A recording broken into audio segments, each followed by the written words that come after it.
मुंबईसह ठाणे, पालघर, रायगड, रत्नागिरी आणि सिंधुदुर्ग जिल्ह्यांना पावसाचा ऑरेंज अलर्ट, तसंच नाशिक घाटमाथा, कोल्हापूर घाटमाथा, सातारा घाट परिसरालाही पावसाचा अलर्ट।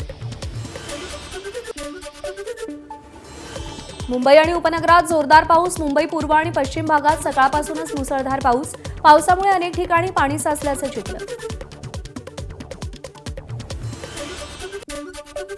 पुण्यातल्या घाट परिसरात पावसाचा ऑरेंज अलर्ट, मुसळधार ते अतिमुसळधार पाऊस पडण्याचा हवामान विभागाचा अंदाज। वसई विरार नालासोपाऱ्यामध्ये तुफान पाऊस। वसईतील एव्हरशाईन रोडवर पाणी साचल्यानं संपूर्ण रस्ता पाण्याखाली। विरार स्टेशन परिसर, चंदनसागर परिसर, नालासोपाऱ्यातील सेंट्रल पार्क, नगीनदासपाडा, आचोळे रोड परिसरात प्रचंड पाणी साचलं। भंडारा जिल्ह्याला एल निनोचा फटका। कमी पाऊस पडल्यानं तलावांचा जिल्हा म्हणून ओळख असलेल्या भंडारा जिल्ह्यात अनेक तलाव अजूनही पूर्ण क्षमतेनं भरलेले नाहीत। सातपुडा पर्वतरांगांच्या कुशीत वसलेल्या चांदपूर येथील तलावाची स्थिती गंभीर। रायगड जिल्ह्यातील आंबेनळी घाट वाहतुकीसाठी पुन्हा बंद। 16 ऑगस्टपर्यंत वाहतूक बंद ठेवण्याचे जिल्हाधिकाऱ्यांचे आदेश। दरड कोसळण्याची भीती लक्षात घेऊन आंबेनळी घाट बंद।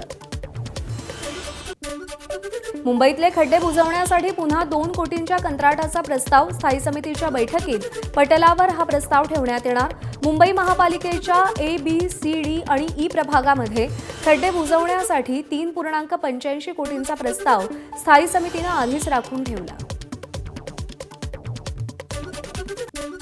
नंदुरबारच्या सातपुड्यातील दुर्गम भागातील विद्यार्थ्यांचा शाळेत जाण्यासाठी धोकादायक प्रवास।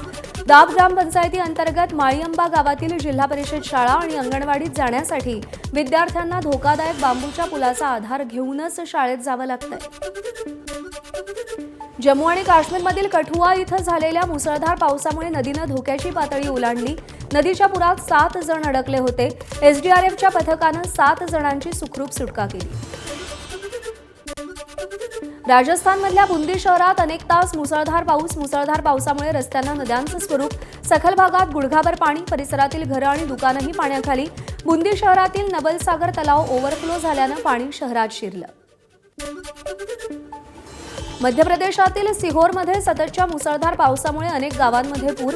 सततच्या पावसामुळे अहमदपूर परिसरात पूर। पुराच्या पाण्यात 2 कुटुंब अडकली होती। पोलिसांनी आणि बचाव पथकांनी पुराच्या पाण्यात अडकलेल्या 2 कुटुंबातील 15 लोकांची सुखरूप सुटका केली। मध्य प्रदेशातील सिवनीत पावसाचा हाहाकार पाहायला मिळतोय। परिणामी अंत्ययात्रा पुराच्या पाण्यातून घेऊन जाण्याची वेळ ग्रामस्थांवर आली आहे। गावातील रस्त्यांवर 5 फुटांपर्यंत पाणी साचलंय। साचलेल्या पाण्यातून अंत्ययात्रा नेण्याची नामुष्की ओढवली आहे।